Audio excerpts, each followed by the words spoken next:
There's a Tim Horner shoot interview making the waves on the YouTubes, as you like to call it, on the Experience these Yes. days, and Tim Horner claims that right after you got the Gangstas in this video, he clearly says it. Coca-Cola offered you $100,000 to tone the show down. He claims, as in Horner claims, Sandy Scott told him this. Um, any truth or thoughts on what Horner's claiming there? He claims he got that from Sandy Scott. Well, yeah.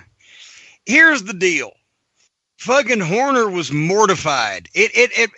We had the forces at work were anytime that we try to do anything edgy, Horner would be mortified because he was a church-going fellow and it's et cetera, et cetera. And anytime we didn't do anything edgy, we'd be accused by the fans of today of being, well, that fucking bullshit Southern wrestling, right? So damned if you do Right. and damned if you don't.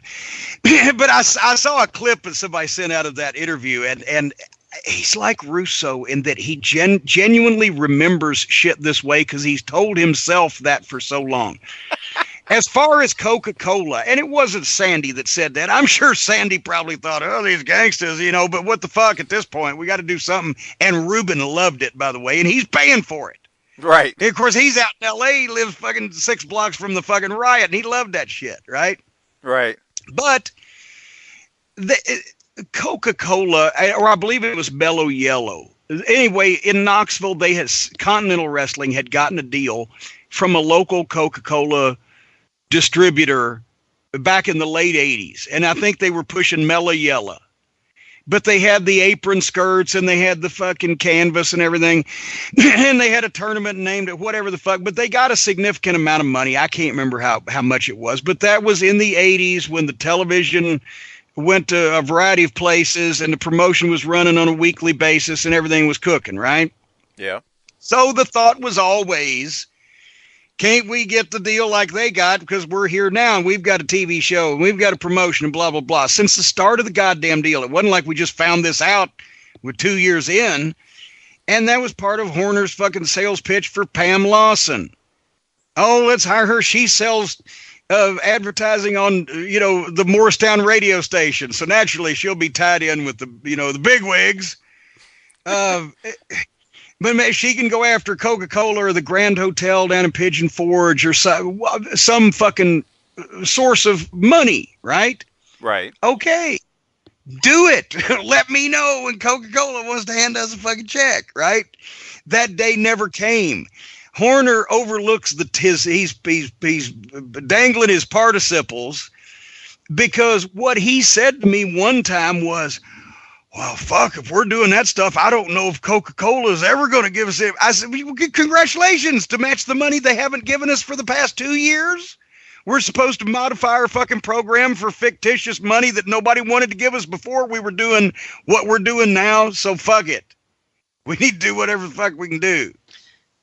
That was it. It wasn't like I'm not going to change for this check I would have had the fucking the entire crew wrestle with Coke bottles around their neck for $100,000.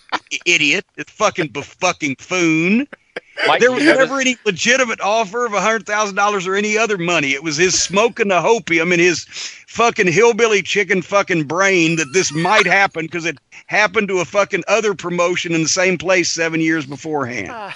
And I waited long enough for fucking Coca-Cola to open their arms and embrace us. You fucking moron. He said that he came in my house one time. I did have a office in the basement, right? And occasionally they would come over, him and Sandy, when Sandy was in town, and we'd all get together and sit down and talk or whatever the fuck.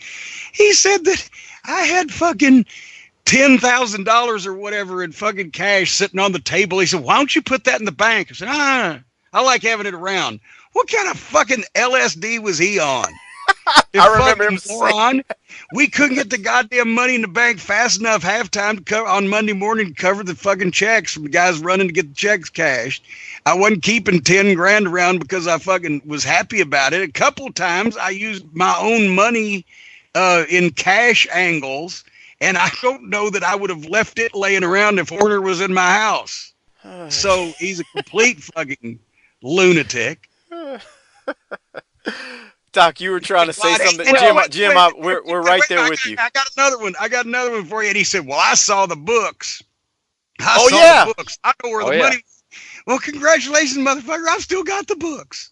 I still got them all. I got everything. I got all the check stubs. I got all the show report for every show we ever fucking did. The complete accounting of every penny we took in and every penny we spent for the whole 4 years we were in business. You dumb fuck. And if there was anything wrong with it, somebody besides Tim Horner would have gotten mad at me up until now. Oh, boy. Jesus Christ. He's like fucking Trump. He has to inflate people's perception of him by that he has something to do with things or some ownership or some management. That's why the baby faces were always calling me on the phone and bitching and complaining when he'd get mad because everybody was selling more gimmicks than him. And he'd say, well, the office is going to take that gimmick money. And an old baby face would call me, what the fuck? And I said, no, just don't listen to him. He's a fucking idiot. The irony of what you just said is I literally just talked to Bobby Blaze and Tracy Smothers in the last 3 to 4 weeks, and they were talking about that with us on the show. Just that exact thing that you just said. And Tracy was like, fuck you, I just paid for this. What are you talking about? Yeah.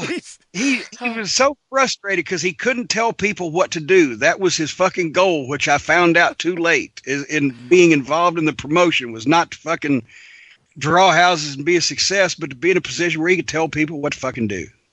And it pissed him off, but he never was. Doc, did you have a follow-up?